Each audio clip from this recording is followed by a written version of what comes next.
Bullshit. The No BS Marketing Show is brought to you by Larimer's Men's and Women's Designer Clothing. Free shipping, free returns. Shop men's and women's designer clothing, shoes, accessories, jewelry, and more online at larimores.com or in-store downtown Pittsburgh. It's the No BS Marketing Show. I'm your host, Dave Mastovich. Our guest today is Rachel Carlson, but first, let's hit the bullseye. Tom Petty passed away. And you hear these phrases like he's one of a kind and so forth. And when we have these legends that pass away in the entertainment industry, we often reflect. And Tom Petty was a unique artist. There's probably a half dozen when I was DJing, in my DJing prime, if you will, from late 80s to mid 90s, late 90s. I would do a lot of weddings or even corporate events, reunions, and so forth. And when you're doing that kind of event, you really need to be able to segue from multiple styles.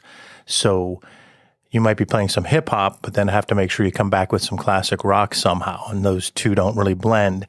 So you have to try to find some ways to segue over with sort of like a artist that most people can relate to. And Tom Petty was one of those because Tom Petty was able to hit multiple target markets, which is unusual. He had that California rock background where he was raised, but he also had this Southern rock infused into everything he did. And his band liked to go off on these, was almost described as almost psychedelic riffs throughout the shows. So that's a whole nother audience. And they would then hit pop culture, and they were able to be poppy in top 40 as well.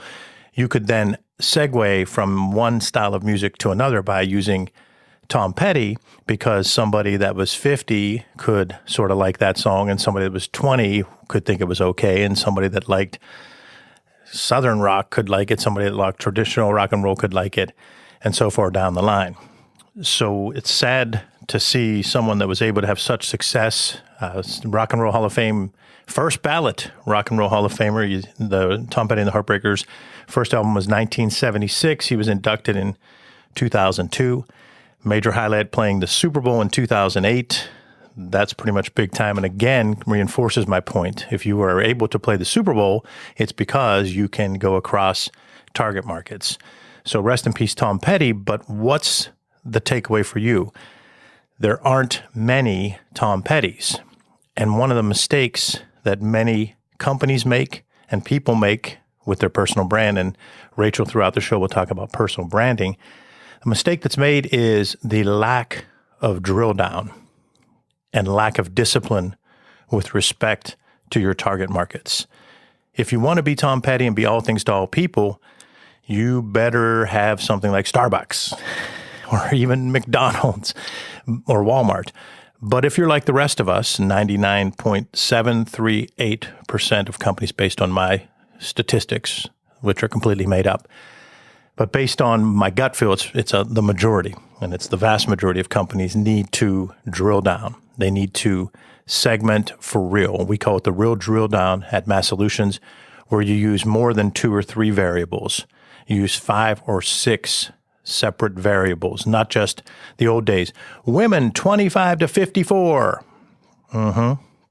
Yeah, there's no difference between a 27-year-old woman and a 52-year-old woman. So women 25 to 54 is only a couple variables. You need to have 5 or 6 variables, and you need to do the real drill down and segment, and then position by segment. So a shout out and a rest in peace to Tom Petty. Amazing career, was able to reach multiple target markets. But the lesson to you is most of us need to really do the real drill down and segment and slice and dice that market by multiple variables, and then tell your story specifically to that market by what that market wants. Our guest today is Rachel Carlson, Yelp Pittsburgh's community director. Rachel was on the show before, and it was a lot of fun because Rachel showed us how Yelp is so much more than just a way to check out reviews about restaurants or stores, although that's pretty significant as well. Rachel's the first person to represent Yelp in Pittsburgh and continues to show our region the incredible tools Yelp has to offer. She's passionate, as I said, about building strong relationships between the many different local businesses and organizations in the area, and about personal branding. Rachel, welcome back to the No BS Marketing Show. Thank you. Thanks for having me.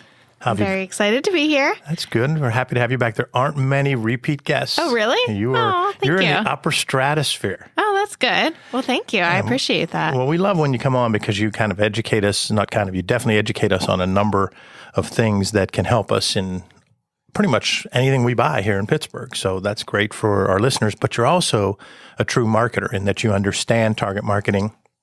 You understand positioning by segment. You understand the importance of good content, and you're also a relationship builder. And so it's fun to watch you when we're at events, and I'm not the best at getting out there at an event when I don't know people, and I like to watch people like you because you're out moving around. Oh, yeah. Working that crowd in a positive way. It's great. Well, since we last talked, Yelp acquired No Wait, I think in early 2017. That's something I wanted to make sure I asked you about because that sounds like it's pretty exciting. And it's exciting for Pittsburgh because it's a Pittsburgh-bred brand and started here, has a pretty big following, I think. I'm very passionate about it because I have been a consumer for many years. Have you used No Wait before? No, I have not. It's a game changer, I think. You get on a virtual wait list. So you think about the one example I always think about is Burgatory. So on a Friday, Saturday night, when most families are going out or people are going out, Burgatory is packed. Absolutely. And it's frustrating It is. Because you don't want to wait there for 2 hours. And it's that time of the life now that people don't want to wait for anything. And No Wait, you get put on a virtual wait list. So you go to the Yelp app now, it's fully integrated, and you see if it has a wait list. So it'll say in the drop down wait list, no wait list, come on in, or it'll say 20, 30 minutes. And you just select that and put yourself in line. And you could literally be sitting on your couch and put yourself in line virtually, and it'll tell you the estimated time that you have. And you can leave your house in half an hour if it's a 40-minute wait.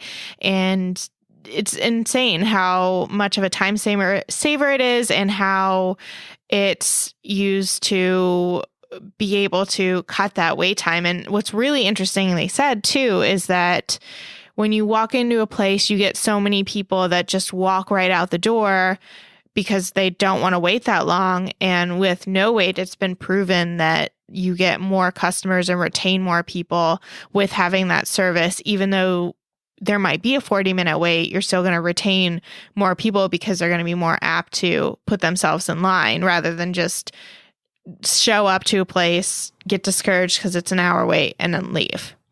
Talk to me about the usage. What percentage of, just gut feel, what percentage of people do you think are using it now, and how do you think it's going to grow? Well, Pittsburgh obviously was the first market, so they are integrated in the market now. I think a lot of people do know it. No Wait is in Pittsburgh. However, I still think that there's a lot of growth. I was just at Southern Tier Brewing and was hearing about the long waits when they just opened, 3-hour waits, which is insane. I would never wait 3 hours. And I met with them and we were talking about No Wait, and they had concerns about just people that sit there and drink beers forever. And it's a legitimate concern. But with No Wait, what's awesome is that it kind of cycles people in and out smartly. So they put you on an iPad. They send you an iPad and put people on this virtual wait list. And it works miracles, I think. And so Pittsburgh obviously is very well known with the No Wait crowd, but I think that it could go even farther with so many other restaurants that I see a need for that aren't necessarily fine dining or reservations. Doesn't fit their model. But they are really concentrating on New York, LA, San Francisco now. I think they mentioned Houston, maybe, Austin. So they're looking to target those big cities. So right now they have one of their hugest accounts is a Chili's, which is a great score for them. And obviously, like when you go to any chain restaurant on a Friday, Saturday night, it's obviously the same issue too. I remember when I grew up in Erie, the biggest restaurants were Olive Garden, Red Lobster, those kind of things. So I could even see with chains that being so helpful to get on because there's such huge waits on the weekend. So it's really a cool service. I can't wait till it takes over the world because whenever I travel, I get really irritated when there's not no wait options. And I was in DC a couple years back even, and there was a restaurant that was highly rated on Yelp that was on no wait. And I got all excited, put myself in line because it was a Friday night, and put myself in line from the hotel, walked over after 40 minutes and just popped right in. It was awesome. So I can't wait to see the growth. And I think Yelp will only help their brand because they obviously have paired with us that have this wealth of restaurants on Yelp that already are either fans of Yelp or have used our reservation systems before or are an advertiser. So I'm really excited to see where it goes from there. It's a great story, and No Wait is a great fit for Yelp. Tell me how that story is getting out. How are they promoting it here in Pittsburgh, and then how do you think they plan to promote it in New York, LA, San Fran, Houston, all those major markets? What are some of the things they're doing to get the messaging out? Well, I think the biggest thing now is the sales department. So we have dedicated salespeople that we've combined our Yelp reservations with No Wait, the team. So both are working on that equally. And that's selling to the restaurants themselves. Selling to the restaurants themselves. So the salespeople will call different restaurants, leads that they have and say, we have this reservation system, we have this virtual get in line system, which one works best for you? And then pitches them. So that's how they're working on it in other cities. And Yelp now has offices in San Francisco, which is the original, New York, Arizona, Chicago, and they're just building one in DC. And some of the offices have varying departments. So obviously San Francisco has a lot of the engineers there, but Chicago has a lot of sales. New York has everyone has a lot of sales. So we're growing in that sense. And I really hope that in turn with them concentrating on the reservation and the no wait just grows with them selling. But I think here in Pittsburgh, what I'm trying to work on personally is to be a liaison between the community managers. So there's, I think, a little under 100 community managers in the country. And I would really like to champion ways that we can work smarter utilizing No Wait for what we're doing. So we host special events. I host a large event once to twice a year. So I'm working with them in October. We're hosting an event at the Heinz History Center, which I'm very excited about, Halloween themed. And we're going to use No Wait to virtually get in line for haunted tours and a mini escape room.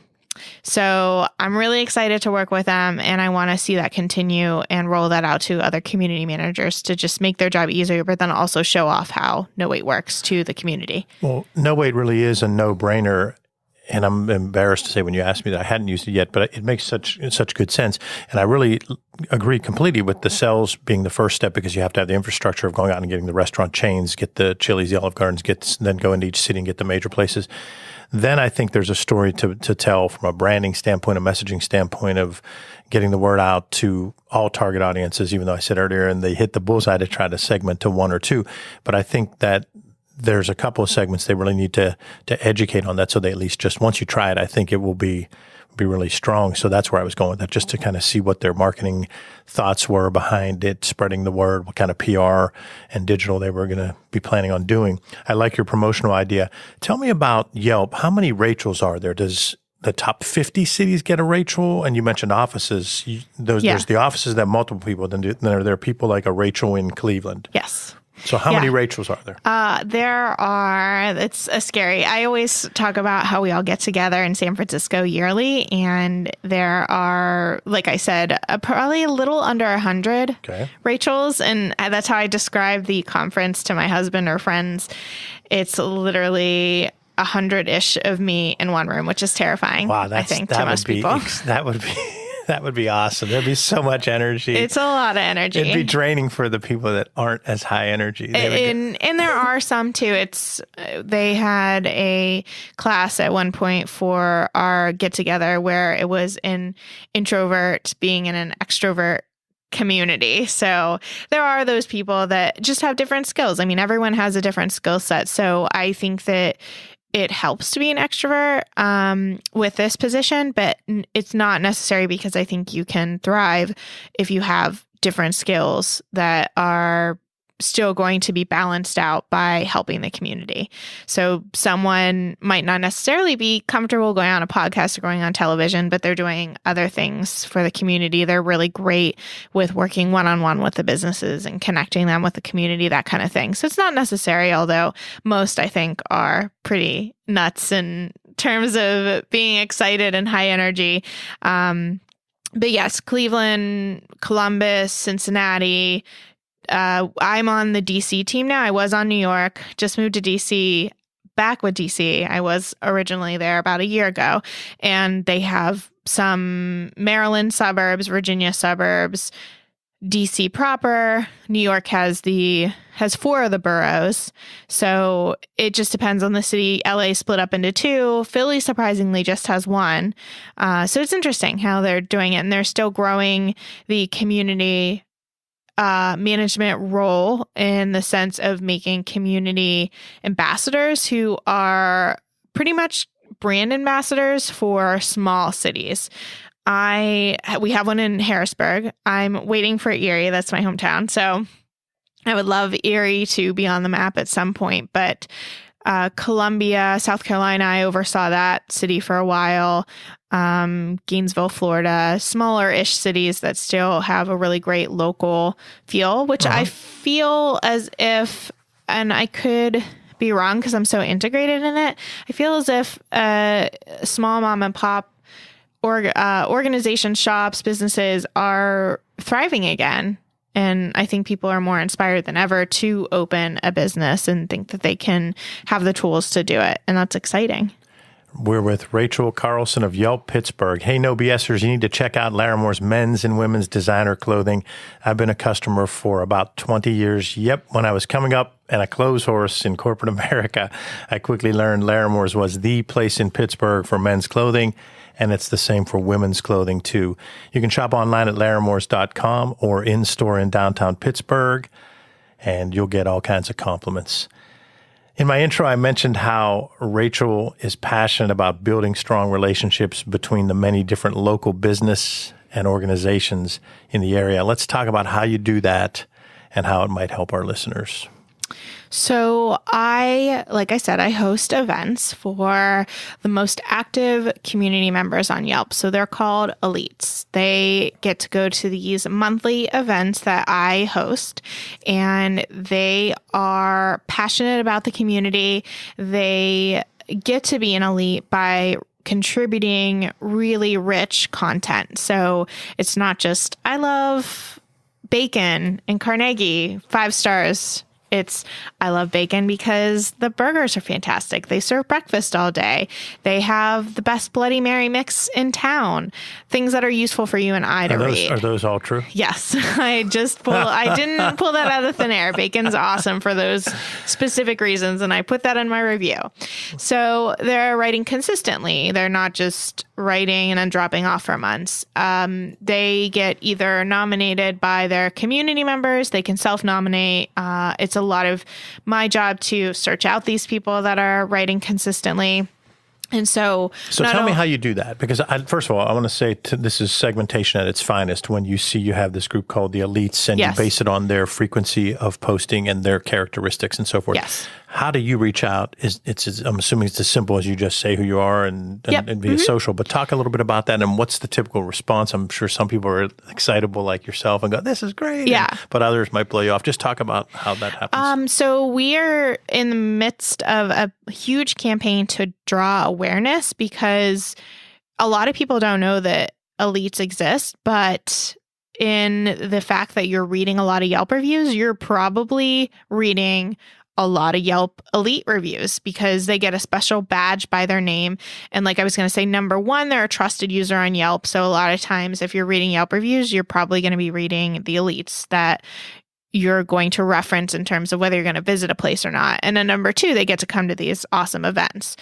So part of my job is to find these really great people who are excited, but also what's important is that they're organically writing.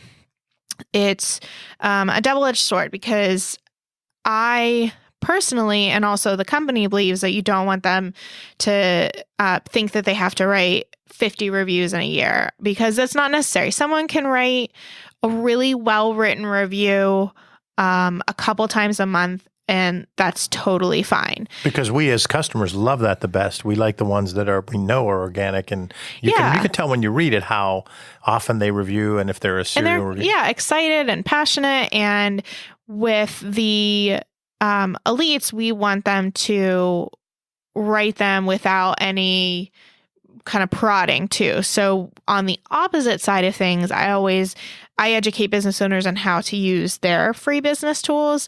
And I always tell the owners, please don't ever advertise, go and review us on Yelp. We'll give you a free scone. We'll give you a free coffee, because it's not organic. So what will happen is you'll get some really great people who are locals who come to your shop all the time, might not go on Yelp. They'll create a Yelp page. They'll not upload a picture. They'll put their initials for their name, which are requirements for an elite to have a real photo, a real name, be 21 plus. And they'll write about the shop that they're really passionate about, but then they'll peace out. They won't come back. And that's a problem in the sense where, again, when you're a consumer on Yelp, you're going to look at these reviews and look at someone with initials or no photo and say, can I really trust these reviews, versus someone that's written a ton, has that badge, that kind of thing. They could turn into a Yelper, which is awesome. And, that's something that for my job, I want to cultivate, but it's not necessarily always going to happen, especially with businesses offering something free. Everyone's going to obviously come and write a review. So it's key to have that organic. And I personally do not give them the elite status. I nominate them, and then people at corporate, they are the knowledge base in terms of they have to make sure they're 21 plus. And like I said, real name, real photo. They can't be a business owner. I don't know how, but somehow they find out if they're a business owner. So I couldn't be one, even because I own Mass Solutions. I couldn't be one when I'm not reviewing anything but other stuff. Yeah. Okay. You are welcome to review. Mary Lou from Paint Monkey is an avid reviewer, and she owns Paint Monkey. So I think maybe a little part of her is sad she can't be an elite, but she's hosted multiple elite events, and it's been really great. And she totally understands Yelp and how it has helped her business, especially at the beginning when she was just starting out. And now she has, I want to say, 3 or 4 locations with her husband, but she also writes reviews, which is pretty cool to see. Is there anything you do when you're looking at an elite that says, well, this person has done 27 reviews and they were all positive, and that's probably, like, is there anything that you do there to make sure that it's not just all, this was great? Because that's not always completely helpful either. You like to hear, like, bacon is fantastic, but the setting isn't great. Just making that up. I'm saying, like, what do you do with that? How do you analyze that kind of stuff? I think everyone writes differently, obviously. So someone can get across what is useful for you and I to read in, I would say, a strong paragraph, while others will write books. So it's based on what's useful for you and I to read. So if someone's writing a strong paragraph and it hits all those key components, I use restaurants as an example a lot because that's what we see a lot and that's what we do a lot. We don't hopefully go to the mechanic a lot, although those reviews are very useful because mechanics can be a little shady. So I'm looking for, like I said, with we just talked about Scratch before we got on here. Yes, and yes. We can talk about, in, I think, a very strong paragraph, Scratch is great because they have home style items on the menu, but they also have a great cocktail program. It is a little worrisome to get up there because the hills are very steep, but you definitely should come and visit. The service was great, and I look forward to the next time to come back. I think specifically saying what dish you got is key too, and specifically saying what you experienced is key. I think customer service is key, and I think price range is another one. I think those elements make a good review because it's clearly going to be useful versus, again, just saying this place was good. How is that useful? I think, in particular with Scratch, you were describing the drive up and down the street, hill, whatever you want to call it. And I think that's actually helpful because if I'm going there and I knew that, that's not going to alarm me when I get there. So I like that you're saying that a lot of times you see that level of detail on the constructive side. Well, it's especially for Pittsburghers, parking is so important. So I put that in every single one of my event invites. This is part of the parking situation because it's crazy over here. It can be paid for parking. It can be street parking only. It can be garage. But, Pittsburghers. It can be valet parking in front of the Mass Solutions office. Yes, this is very exclusive. But you have to watch how long you are. I know. It's very exclusive. They're coming over looking at us. We might be in trouble. I know. We've got to hide. But it's so true. People don't want to cross bridges and rivers. So you have to make everything easy for them. Definitely. Hear more of my interview with Rachel Carlson of Yelp Pittsburgh on part 2 of the No BS Marketing Show. Hey, if you like the No BS Marketing Show, post a review. Your positive comments go a long way towards spreading the word about the No BS Marketing Show. Thanks in advance for taking the time. If you'd like to ask me a question or suggest a guest or anything else related to the show, email me at dave@masssolutions.biz. Look forward to hearing from you. Thanks for joining us for the No BS Marketing Show, brought to you by Laramore's men's and women's designer clothing. Free shipping, free returns. Shop men's and women's designer clothing, shoes, accessories, jewelry, and more online at laramores.com or in-store downtown Pittsburgh. Visit masssolutions.biz for show notes plus additional marketing and messaging resources. Sign up for the No BS Marketing Weekly Update. You'll receive timely, valuable ideas to improve your marketing and transform your message. It's light, intended to be read in a couple of minutes, and it just might trigger bright ideas for you. To sign up, visit masssolutions.biz, B-I-Z. Remember, ask yourself, what's the big idea? And build your story around the answer. It's all about bold solutions, no BS.